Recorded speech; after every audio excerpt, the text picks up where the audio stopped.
Risk-reward ratio is another highly important tool for managing risk that you must know, and it basically compares the potential profits from a certain trade to the risk you are willing to take. When someone gives you a loan of $100, he takes the risk that you would not be able to pay him back.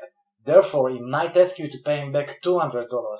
That way, he compensates himself for the uncertainty. He knows that he's risking losing $100 for the chance of earning $100. Something similar happens when you trade. You always have a risk, so it's better worth it, and you have to compensate yourself properly.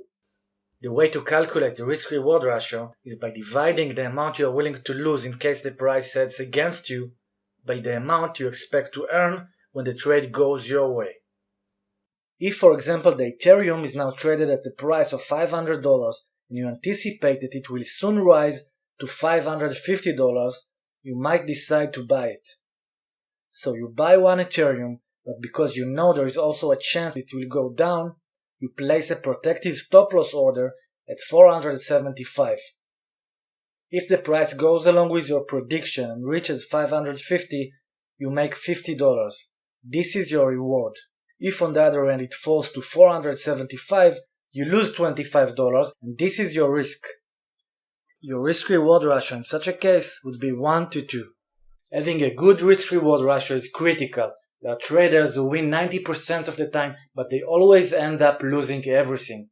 That is because they take low profits on one end and don't place reasonable stop-loss orders on the other end. They win time after time, but in each trade they earn small amounts, maybe $5 to $10, and then once in a while comes a big loss of hundreds of dollars that destroys their account. So the winning rates are great, but the risk-reward ratio is awful and you simply cannot win over time like that.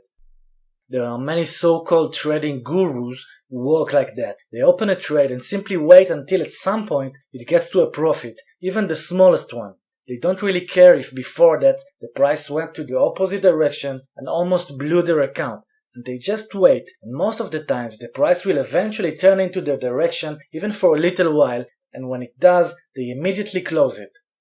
They risk a lot in each trade in order to make a small win. All of those wins improve their winning percentage rate and help them create a misleading presentation of their performance. They publish their impressive results, showing track records of 90 and sometimes even 100% of winning rates. Then many people see it and are tempted to invest their money with them, only to eventually lose it all once serious losses come. Note that this type of money manager gurus are always around for only short period of time, and the reason is that over time you can't fool the statistics. In many cases, a risk-reward of 1 to 2 and up to 1 to 5 is a good ratio, and in fact this is what most professional traders use. But don't use these exact ratios blindly, as there are some other considerations. In most places, they teach you that the higher the risk-reward, the better it is, and there is a lot of sense in it. Remember that your goal as a trader is to get a positive expectancy. If theoretically there were 50% that price would reach your up or down targets, then if you want to have a positive expectancy, you must have a higher risk-reward ratio than 1 to 1. The thing is that this is not that simple. The fact is that the higher the ratio, the lesser the chance for that particular scenario. For example, if going up or down with a risk-reward ratio of 1 to 1 has about 50%, then 1 to 2 has lower than 50% to happen, etc. So a ratio of 1 to 10, for example, is great, theoretically, because for every dollar you risk, you can earn $10.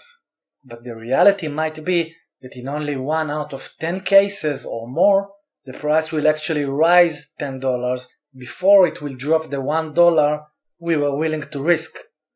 Put in other words, yes, 1 to 10 is a great ratio if you have 50% to win and 50% to lose. But if the chances for it to happen are so low, then we didn't do anything. If on the same case we estimate that 3 out of 10 scenarios the price should go to our chosen direction, then we should go for it. We will win only 30% of the time, but each win will be 10 times bigger than any individual loss.